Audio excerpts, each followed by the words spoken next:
Hey everyone, it's Mayor Robert Garcia, and I want to welcome everybody to the State of the Port.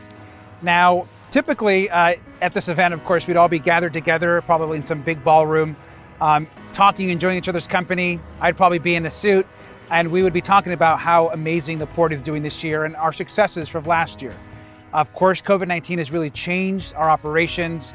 It's really changed the way that we can gather, but this year's virtual State of the Port will still highlight some of the amazing contributions our incredible harbor team has made, not just to us here in Long Beach, but across the entire region and country. This last year, the port has seen some amazing growth. We have had some record cargo months. We, of course, opened our new amazing bridge that connects Long Beach to Los Angeles, just a great infrastructure project. And of course, it made so much advancements around rail, around supporting community organizations, and ensuring that the port continues to grow in a way that's sustainable. I want to thank the entire Board of Harbor Commissioners, just a great, amazing group of leaders, and of course Mario Cordero, who leads the port for us, for just all the incredible work this year. While I know that things are different and they're more challenging, I'm really hoping that this next year, as we really bounce back as a country and as a community, that the port comes back even stronger than ever. So thanks again, and enjoy and welcome to the State of the Port.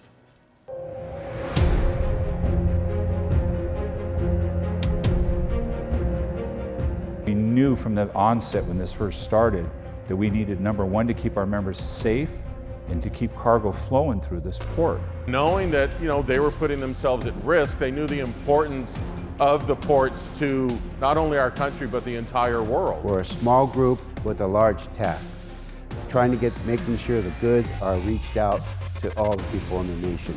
This is a place that we have to just continue going and going because we're frontliners. We thought it was going to be a big downturn because of COVID, but it's actually been an increase. The last thing we want to do is shut down.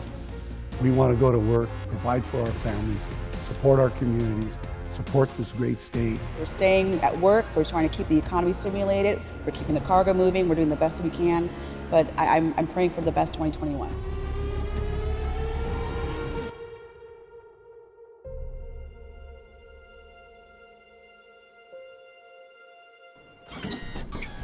Hi, I'm Frank Colonna, President of the Long Beach Board of Harbor Commissioners.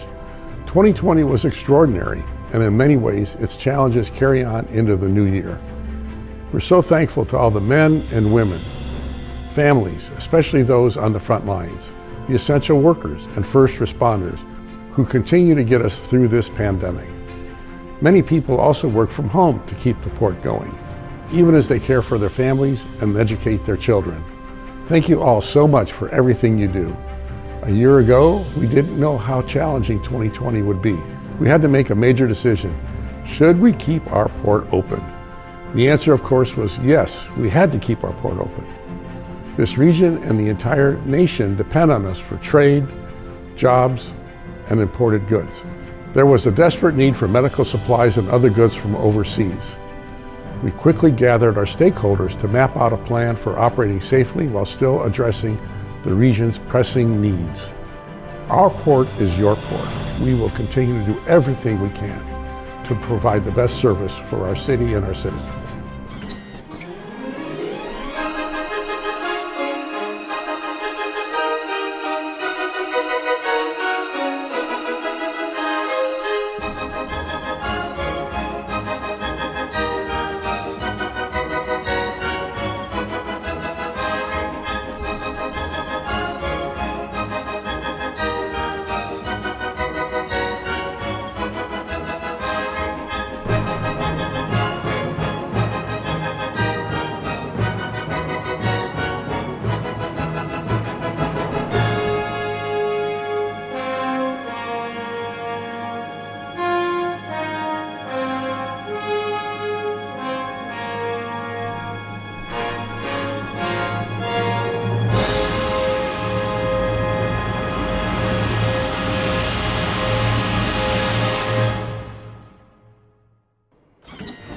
Good morning.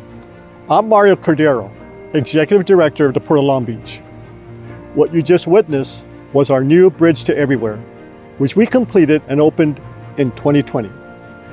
I'll tell you more about it shortly, but first, let me welcome you to the State of the Port.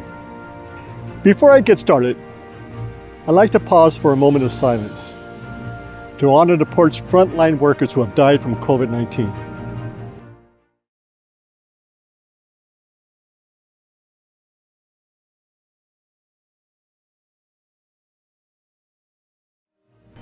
I've called on our fellow port directors in the American Association of Port Authorities to advocate that waterfront workers receive the COVID-19 vaccine immediately. The workforce is essential to keeping our economy moving, and they have put their health on the line. As ports, we cannot avail ourselves of the benefits of cargo volume without acknowledging the men and women who have continued to report to work day in, day out during the COVID crisis. Let's look back at this past year. We started with abject uncertainty due to the ongoing US-China trade war. However, that wouldn't be the crisis that swept the globe. While 2020 would prove to be a year like no other, with aspects we'd prefer to forget, there were also many unforgettable highlights. Throughout the pandemic, we kept the port open, thanks to the IOW, truckers, terminal operators, and other stakeholders. I am so proud of our port staff, those working in the field and those working remotely. Our business task force helped us adapt quickly. We opened a COVID testing site. We moved ahead with our Clean Air Action Plan. We opened our new bridge to everywhere.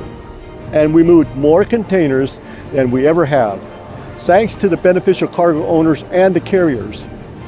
We even launched our new brand to emphasize the port's operational excellence and customer service, combined with our tagline, the port of choice. When the COVID pandemic hit, it was all hands on deck. We gathered all our stakeholders, the Coast Guard, terminal operators, carriers, truckers, the IOW.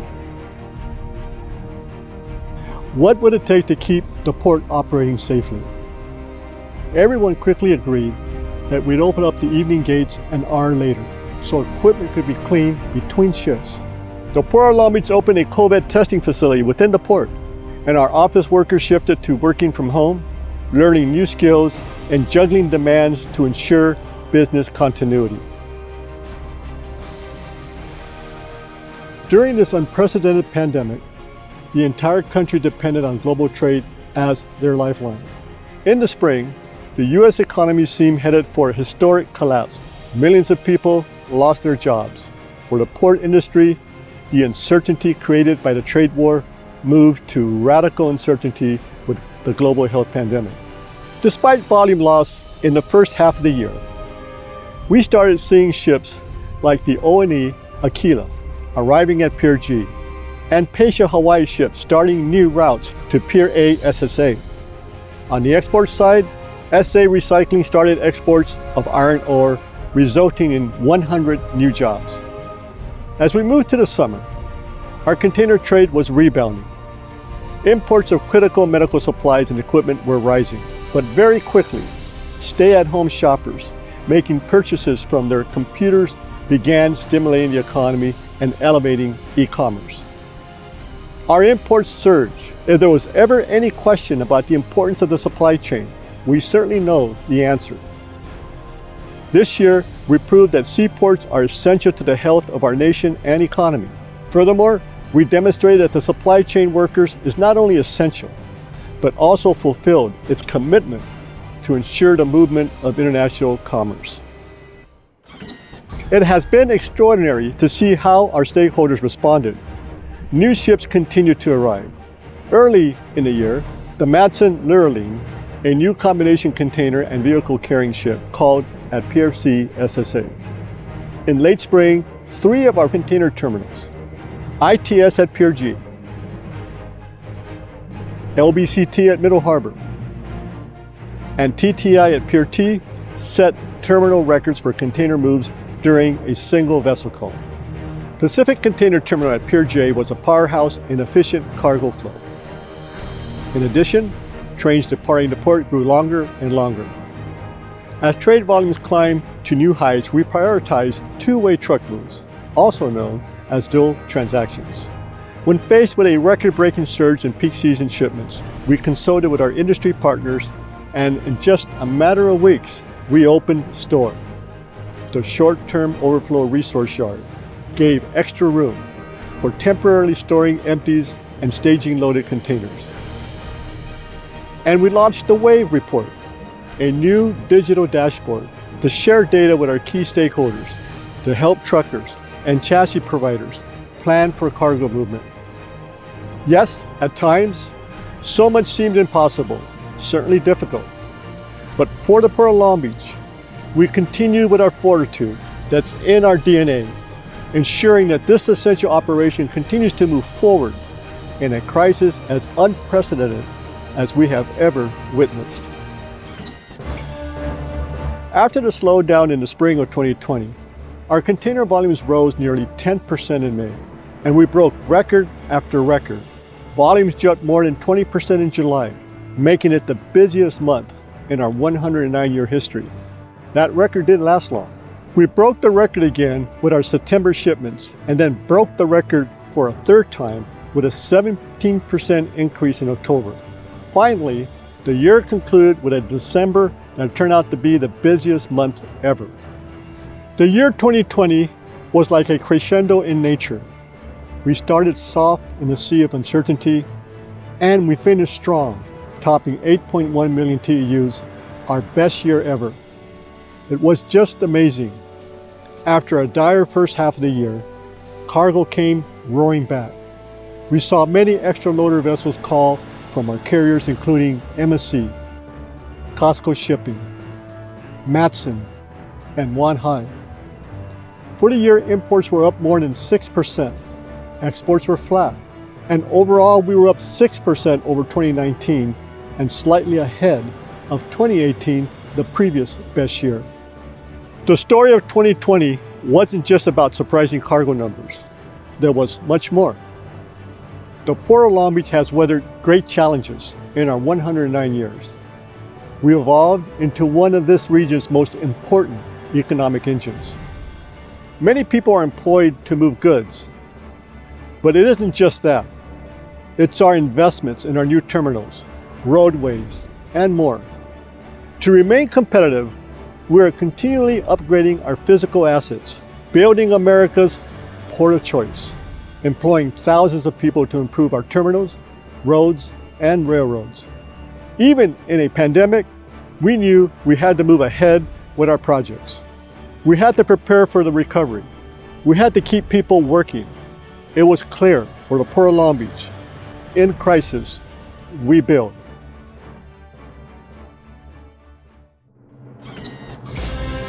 The Port of Choice was determined to build toward recovery and continue our stated mission, to be an international gateway for the reliable, efficient, and sustainable movement of goods for the benefit of our local and global economies. To be candid, it wasn't easy. During the pandemic, we struggled to get construction materials delivered to the port. We had to assure our contractors they could work safely. Still, there were many highlights. We moved ahead with the final phase of the Long Beach Container Terminal, working towards completion of this advanced, state-of-the-art facility. We completed our replacement for the Gerald Desmond Bridge in 2020. It's one of the biggest projects in the history of the port, giving us a seismically improved bridge to carry nearly 15% of the nation's inbound containers from overseas. It's our bridge to everywhere. Lit up at night, our new iconic bridge can be seen for miles and miles, a proud landmark that will always celebrate what was accomplished during a pandemic. We've just about completed construction of the new Fireboat Station 15, the first of 2 facilities to house our new fireboats and their crews. Opening within weeks, the station will also be home to 2 fire trucks. We've begun work on our second mainland track to enhance rail moves in and out of our Pier G and J container terminals. We have more rail improvements coming, including our planned Pier B on-dock rail support facility. It will include storage, staging, and repair infrastructure, allowing our largest container terminals to build trains up to 16,000 feet long. Our investments include improvements to improve air quality, reduce health risks, and fight climate change. Here, the Port of Long Beach continues to build on our proud resume as the Green Port. Together with the Port of Los Angeles, we plan to transition all terminal cargo handling equipment to zero emissions by 2030. Day by day, this equipment is arriving and being tested at port terminals. Earlier in 2020, LBCT, SSA Marine at Pier J tested Taylor battery electric top handlers for about 6 months. In the fall, the ITS container terminal at Pier G took delivery on 7 zero-emission cargo handling tractors to evaluate their readiness to operate in the busy seaport. The zero-emission machines at the port also include a Pacific Harbor Line battery electric locomotive coming later this year. Not only is it zero emissions, the new locomotive is also zero idle and low noise, powered by lithium-ion battery technology and a battery system that can deliver up to 3,200 horsepower. Meanwhile, we are shepherding zero-emission projects that will ultimately test 60 different pieces of clean air technology all across the port. Approximately 15% of the cargo handling fleet at the port is zero emissions today. This year, we'll continue to move ahead with our clean truck plan, striving toward our stated goal of zero emission drayage by 2035. Frankly, I have rational optimism we will meet this goal prior to 2035. With the recent inauguration of President Biden, we look forward to working with the new administration on federal support to help us quickly achieve our environmental goals. And not only that, I believe this is also an opportunity to come together to reassess this country's trade and tariff policies and to assist our businesses in conducting the international business that is so vital to our economy.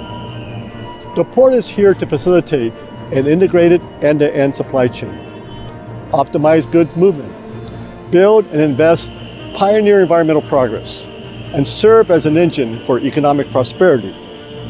It also has a social responsibility to the community. In 2020, there was a call for equity and fairness in all government operations arising from the Black Lives Matter protests. We reaffirmed our commitment to opportunity and diversity in contracting and hiring. Throughout these troubling times, our Board of Harbor Commissioners never let us lose sight of our values and mission. Let's take a moment to hear their thoughts on the state of the port. I want to start by giving my most sincere thanks. How do you adequately thank the thousands of people who have given so much to keep this port open? Every day I'm so proud and impressed and grateful. These men and women are heroes who daily are risking their health to keep cargo flowing. And it's not just those on the front lines. It's also their families, their friends, their children, their neighbors, all pitching in to make it possible. 2020 was the busiest year ever, and we owe all of them our thanks. Thank you from the bottom of my heart. Through it all, we move forward with capital improvements that will make this a more efficient and sustainable port. We moved ahead with plans for rail projects across the port that will increase our competitiveness. Last year, the port showed that we aren't just a leader in container cargo. There was brisk business in petrochemicals, building materials, project cargo, and the addition of iron ore exports. Congratulations to all our industry partners. We're so pleased to see you all succeed, and we wish you much more success in the future. Thank you. Hi, I'm Steve Neal, Vice President at the Board of Harbor Commissioners here at the Port of Long Beach. And as we scrambled to deal with the pandemic in 2020, our nation responded to long-standing issues of the need for equity and inclusion. Here at the Port, the Harbor Commission recommended to making sure the port addresses its social responsibilities by providing equitable and inclusive business and job opportunities, as well as continuing our zero and near zero emission goals for healthier communities. The pandemic may have altered the education landscape, but students were still going to school, albeit virtually, and they were still making plans for college. So for us, it was crucial to carry forward with our education outreach programs. We know this port's future depends on these young people, and our commitment to them remains unwavering. In June 2020, the 87 students of our first four-year class from our Academy of Global Logistics at Cabrillo High School graduated. And we awarded $125,000 in scholarships for local students seeking education and training that will help them launch a career in one of the many fields of international trade and goods movement. In the future, stay tuned to learn how we plan to expand our education outreach even more. Being the port of choice is much more than moving cargo quickly and efficiently. At the port, we are always looking for opportunities to improve. And partnering with labor and our terminals, we made it a priority to get medical supplies distributed throughout America. As fast as possible, the port and its partners excelled at expediting shipments of medical supplies. Thank you to our workforce for answering the call, despite the many challenges they may have encountered along the way. Being the port of choice is much more than moving cargo quickly and efficiently. At the port, we are always looking for opportunities to improve, and partnering with labor and our terminals, we made it a priority to get medical supplies distributed throughout America as fast as possible. The port and its partners excelled at expediting shipments of medical supplies. Thank you to our workforce for answering the call, despite the many challenges they encountered along the way. In these difficult times, with so many people out of work, our community partners really stepped up, distributing food, keeping our spirits up, and building a safety net for so many in need. The port is helping our partners with a community sponsorship program that is one of the most robust in the country. And through this program, the port is lending a helping hand to organizations that are the heart and soul of the Long Beach community. I'm incredibly proud that last year we provided nearly $800,000 in sponsorships, helping groups that make Long Beach a great place to live and work. As you've heard, we weren't deterred by the historic COVID pandemic. As the second largest port in the country, we operate in a big way, even during a crisis. The city of Long Beach is not nearly as big as its neighbor, the city of Los Angeles. But Long Beach is nevertheless an extraordinary city, an international city with a small town feel. A place where people roll up their sleeves and get things done. Even at the beginning of the pandemic, when our cargo volumes about to plunge to unimaginable depths, we stayed focused on our goals. Our ability to handle rebounding cargo volumes is a testament to the determination of all the men and women who keep this port open, operating throughout the year. What can we expect for 2021 and beyond? In 2021, we can expect a year of recovery. Together, the people of the port overcame the challenges of 2020, and now we stand ready to continue to collaborate with our communities and our businesses to enact economic recovery. The past 12 months have been tragic. Many lost family and friends. We know the pandemic will leave a lasting impact on the port. Just as 9/11 impacted our security preparedness, COVID-19 will transform public health. And the economic calamity of the past year is certain to change many American business sectors, especially retail. I have talked in the past about coming of the Amazon world, the shift to more digital shopping. I've suggested changes we need to make to thrive in an era when everyone with a smartphone can place an order with a click and expect delivery within days or even overnight. It is clear that Amazon world is here now and here to stay.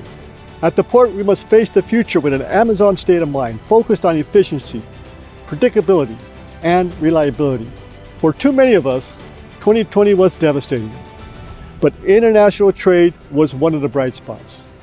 And I am confident that as we rebound from the pandemic, hopefully by the second half of 2021, we will see our cargo volume stabilize, perhaps even grow as the U.S. economy improves.